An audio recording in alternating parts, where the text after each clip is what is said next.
সামনে ভারতের নির্বাচন আছে, সেখানে ভোটার টানার ক্ষেত্রে এ ধরনের ঘটনা থেকে ইলেকশনের হিসাব নিকাশ পাল্টে যেতে পারে।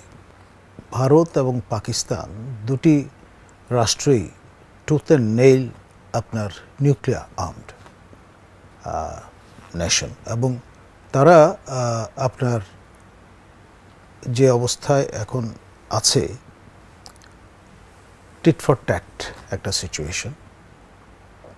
এবং ভারত যে ঘোষণাটি দিয়েছে পাহেলগামের এই ঘটনার পর, তারা 5টি পদক্ষেপ গ্রহণের কথা জানিয়েছে, এবং তার মধ্যে প্রথমে তাদের যে পানি চুক্তি, সিন্ধু নদের যে ট্রাইবুটারিজগুলো আছে, এই পানি শেয়ারিংয়ের যে অ্যারেঞ্জমেন্টটা, সেটা মুলতবি করার ঘোষণা দিয়েছে। যে অ্যারেঞ্জমেন্টটিতে সম্মত হয়েছিলেন দুই পক্ষ থেকে জিয়াউল আইয়ুব খান এবং এই পক্ষ থেকে জওহরলাল নেহরু 60-এর দশকে বিশ্বব্যাংকের পৌরোহিত্যে। এর বিপরীতে পাকিস্তানের পক্ষ থেকে যে 8টি ঘোষণা দেওয়া হয়েছে, তার মধ্যে প্রথমেই যে তারা আক্রান্ত হলে পারমাণবিক যে অপশন সেটি ব্যবহার করবে বা তার দ্বারস্থ হবে। অর্থাৎ এটি কিন্তু খুব বিপজ্জনক ঘোষণা।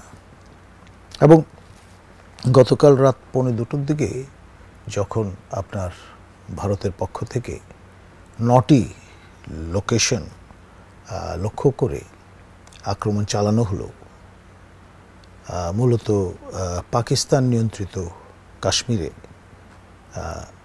আপনার তার মধ্য দিয়ে আপনার যে পরিস্থিতিটা শুরু হলো, তার প্রতিক্রিয়ায় পাকিস্তানও আপনার তার জবাব দিল, এবং এর মাধ্যমে দুই পক্ষেই হতাহতের ঘটনা ঘটল এবং আপনার লক্ষ্যবস্তু ধ্বংসপ্রাপ্ত হলো।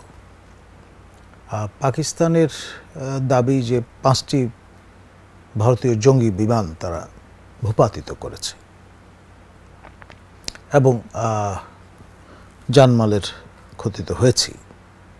এবং এর মধ্য দিয়ে যেটি পরে আমরা দেখলাম, পাকিস্তানের যিনি সংশ্লিষ্ট মন্ত্রক, তিনি টোন ডাউন করলেন যে তারা জবাব দিয়েছেন, এবং এরপর যদি ভারত আপনার কিছু পদক্ষেপ নেয়, সামরিক পদক্ষেপ, তাহলে তারা তার জবাব দিতে প্রস্তুত।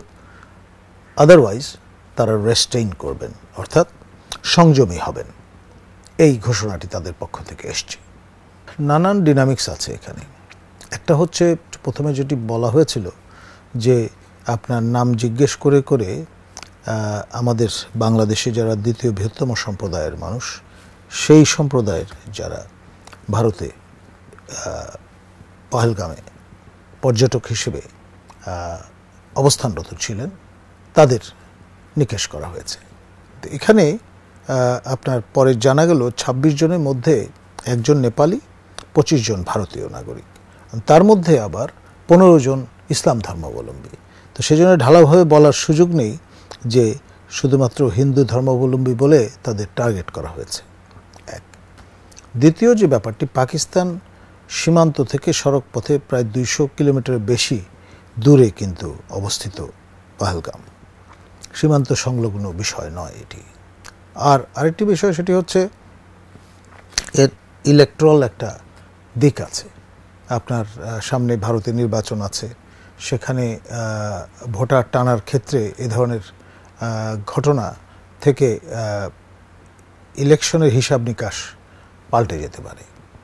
আবার পাকিস্তানে কিন্তু এখন অস্থির অবস্থা বিরাজমান। এই ঘটনাটি ঘটবার আগে প্রাক্কালে জেনারেল ওসিম মনির, যিনি পাকিস্তানের সেনাবাহিনীর প্রধান, strong man on that side of the french, তিনি হঠাৎ করে সেই দ্বিজাতি তত্ত্বের প্রসঙ্গ টেনে এনেছেন। মানে ব্রিটিশ রাজ যখন বিদায় নিল আপনার এই উপমহাদেশ থেকে, তখন ধর্মের ভিত্তিতে ভাগবটোয়ারাটা হয়েছিল। আপনার ব্রিটিশ রাজের অধীনে যে অঞ্চলগুলো মুসলিম সংখ্যাগরিষ্ঠ সেই অঞ্চলগুলো নিয়ে হবে পাকিস্তান, আর অমুসলিম সংখ্যাগরিষ্ঠ অঞ্চলগুলো নিয়ে হবে ভারত।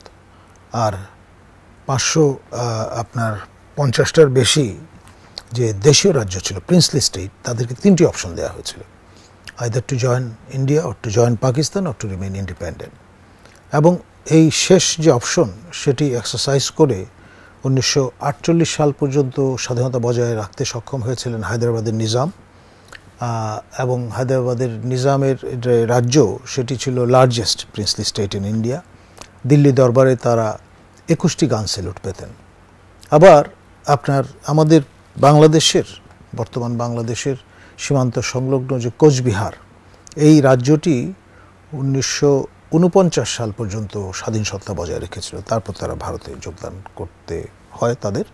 আর এই রাজপুত ডোগরা বংশোদ্ভূত হিন্দু যে মহারাজা হরি সিং জম্মু এবং কাশ্মীরের, তিনিও কিন্তু এই থার্ড অপশন এক্সারসাইজ করতে চেয়েছিলেন, কিন্তু সেটা সম্ভবপর হয়নি। কারণ আপনার তিনি যখন দেখলেন তার শ্রীনগরের উপকণ্ঠে ইররেগুলার পাঠান ফোর্স পৌঁছে গেছে, তখন তার কোনো গত্যন্তর ছিল না।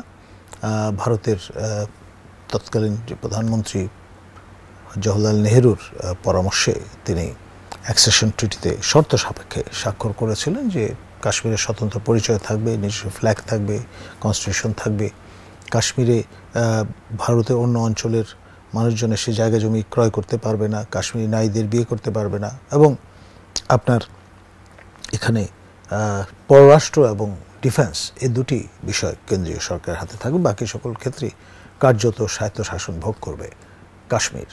সেটি 370 অনুচ্ছেদের মাধ্যমে এই মোদি সরকার সেটি পরিবর্তন করার ফলে পুরো অ্যারেঞ্জমেন্টটা চেঞ্জ হয়ে যায়, কেন্দ্রীয় শাসনের অধীনে চলে আসে।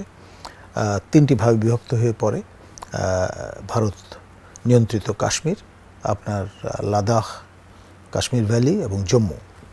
লাদাখ বৌদ্ধ অধ্যুষিত, কাশ্মীর ভ্যালি মুসলিম অধ্যুষিত, এবং আপনার জম্মুতে হিন্দু সংখ্যাধিক্য আছে। তো সব মিলিয়ে পরিবেশ পরিস্থিতিটা এমন যে এখানে এই কাশ্মীরটাই এখন বড় বোন অফ কন্টেনশন হয়ে দাঁড়িয়েছে। আর পাকিস্তান নামের সঙ্গে যে অক্ষরগুলো, তার মধ্যে কে বিদ্যমান আছে আপনি জানেন, কে স্ট্যান্ডস ফর কাশ্মীর। তো তাদের কনসার্ন হচ্ছে পাকিস্তানের যদি নিয়ন্ত্রণে না থাকে এই অঞ্চল, তাহলে পাকিস্তানের জন্যে বড় সমস্যা। আপনার পানির উৎস কাশ্মীর থেকে, আবার সেই সঙ্গে আপনার তাদের যে স্ট্র্যাটেজিক করিডোর আপনার চীনের সঙ্গে এই কারাকোরাম হাইওয়েজ, সেটাও কিন্তু এই হরি সিংয়ের করদ যে রাজ্যগুলো ছিল, যে এলাকাগুলো নিয়ে বাল্টিস্তান, তারা সরাসরি পাকিস্তানের যোগদান করেছিল জিন্নার অ্যারেঞ্জমেন্টে। তো সেই এলাকার উপরও কিন্তু ভারতের ক্লেইম আছে। আবার এখানে পুরো কাশ্মীর 3 ভাগে বিভক্ত হয়ে আছে, ভারত অধিকৃত কাশ্মীর, পাকিস্তান অধিকৃত কাশ্মীর, চীন অধিকৃত কাশ্মীর। আকসাই চীন এই অঞ্চলটা 62 যুদ্ধের সময় চীন তাদের দখলে নিয়ে নেয়, আর সেটা ছাড়েনি। আবার এখানে প্রায় 4000 কিলোমিটারের মতো জায়গা আপনার সিয়াচেন গ্লেসিয়ারের কাছাকাছি, সেটি পাকিস্তান আবার চায়নাকে উপহার দিয়েছে। তো ফলে দুটি অঞ্চল চীনের নিয়ন্ত্রণে। আর এই যে অবস্থাটা, সেই অবস্থার অবসান ঘটানোর একটা অভিপ্রায় ব্যক্ত করেছিলেন জয়শঙ্কর মহোদয় তার ভারত সরকারের পক্ষ থেকে, যে কাশ্মীর সমস্যার সমাধান তখনই সম্ভব যখন পাকিস্তান নিয়ন্ত্রিত কাশ্মীর ভারতের দখলে আসবে। এবং সেই বিষয়টা মাথায় রেখেই হয়তো এই বর্তমান ক্রাইসিসটা তৈরি হয়েছে।